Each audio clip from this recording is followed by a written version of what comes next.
Ladies and gentlemen, it is well known that what turns a problem into a scandal is the media's attention. The mainstream media, mostly part of the private sector, often avidly reports on public sector corruption. The slightest political misbehavior or inappropriate statement is blown up and turned into an outrage. However, only sporadically they report on scandals of the private sector.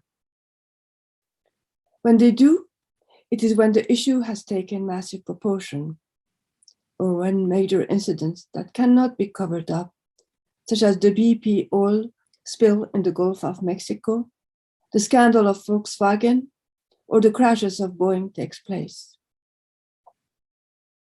However, systemic failures in the private sector with the potential of causing damage to the public interest, be it environment, food, health, drug, finance, transport, and human rights, are more common than reported. If one conducts a root cause analysis of reported incidents and examines the underlying factors, we can see that underneath each case, there is often systemic failures resulting from a corrupt system or people with poor ethical or moral values in charge. One can also see that the dysfunctional or corrupt situation is frequently known to the staff, but for fear of retaliation, they keep silent. Only once in a while, some employees may raise their concerns and report a dysfunctional, corrupt situation. These are called whistleblowers. Most whistleblowers report wrongdoing internally, sometimes out of personal responsibility and professionalism, sometimes because of their ethical or moral values.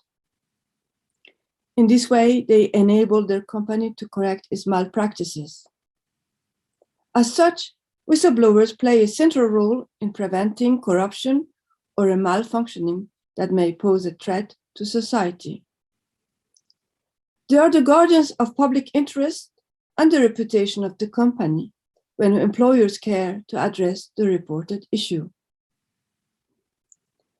Often, it is when a company selects and promotes employees with little regard for ethical values and professionalism, when employees are intimidated by a culture of fear, or their internal reporting is not heard, that system failures are likely to lead to serious incidents or scandals.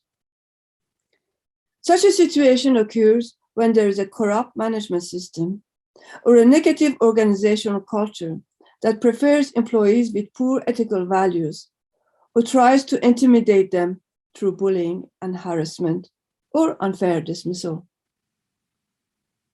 In trying to seek justice, many whistleblowers are persecuted, even after their dismissal or their resignation. The deep root of such a system can be attributed to greed, personal profit, or thirst for power.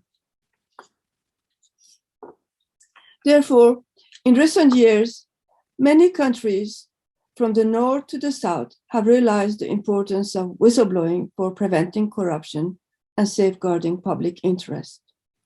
They have enacted laws to protect whistleblowers or even to reward them.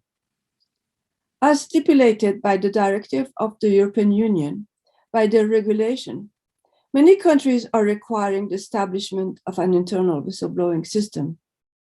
However, the problem is that a corrupt company that commits wrongdoing and does not care to correct the wrongful situation is also likely to violate the whistleblowing laws. This is particularly true when the company in question is powerful and can influence regulatory and judicial authorities. In other words, a corrupt management that willfully commits wrongdoing will not be deterred by whistleblowing laws and will also violate these. Needing to cover up, it will retaliate against whistleblowers and silence them through threats, judicial harassment, or blackmailing. Generally, the powerless employees feel compelled to accept a settlement in exchange for their silence. Therefore, in my opinion, not following up on issues reported by whistleblowers and retaliating against them should be seen as a crime upon a crime. It's a crime of crimes. It must be severely sanctioned because a priori, one does not know the consequences of not following up on the information or silencing employees through bullying and harassment. The case of Nestlé illustrates this point. I give this school case as an example because I know it well in all its details, and because it has been, for the most part, confirmed by the Swiss Court of Justice. In the years 2000 to 2010, I, the then Nestlé Corporate Food Safety Manager, and an internationally recognized expert, raised concern about the management of food safety within the company. I was particularly troubled by the practice of one individual who had little regard for consumer health. Instead of being disciplined, he was promoted to the rank of Global Director of Quality. In this position, he continued his misdeeds despite my objections and internal reports. The negligence of Nestlé management in following up on my concerns led to the company's involvement in several incidents around the world, in France, in the United States, and South Africa. Perhaps worst of all is the company's failure to ensure the safety of its product with respect to melamine and to prevent its involvement in the major incident that affected some 300,000 infants in China in 2008. They were intoxicated with infant formula tainted with melamine. Nestlé was in a unique position to prevent this major incident, if only it had tested its product after its first incident in the United States in 2007. I cannot explain the real rationale for such a negligence, except that at that time, the Nestlé management had linked the annual bonus of managers to product recall.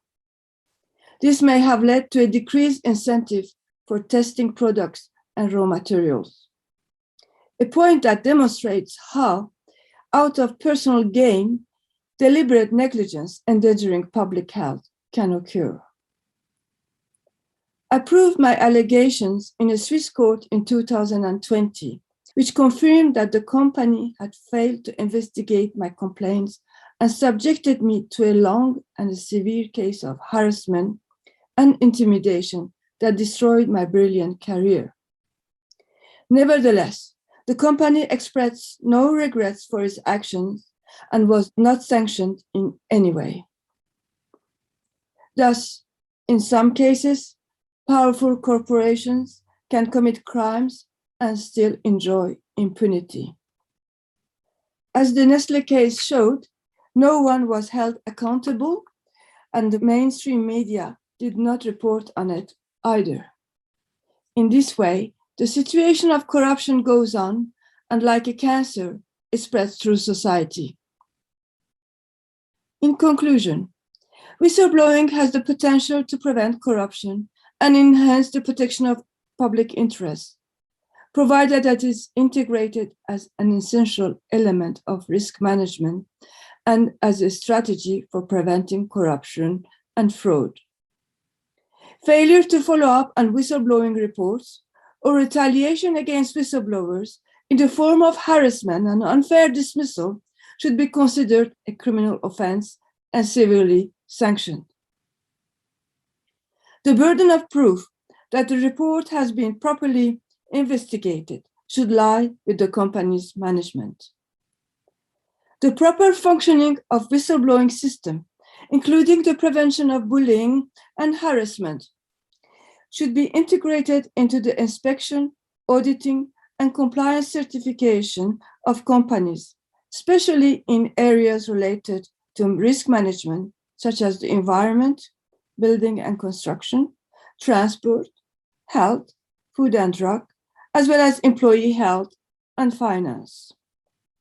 Bullying and harassment, when used as a retaliation or to silence staff, should be seen as a critical risk management failure.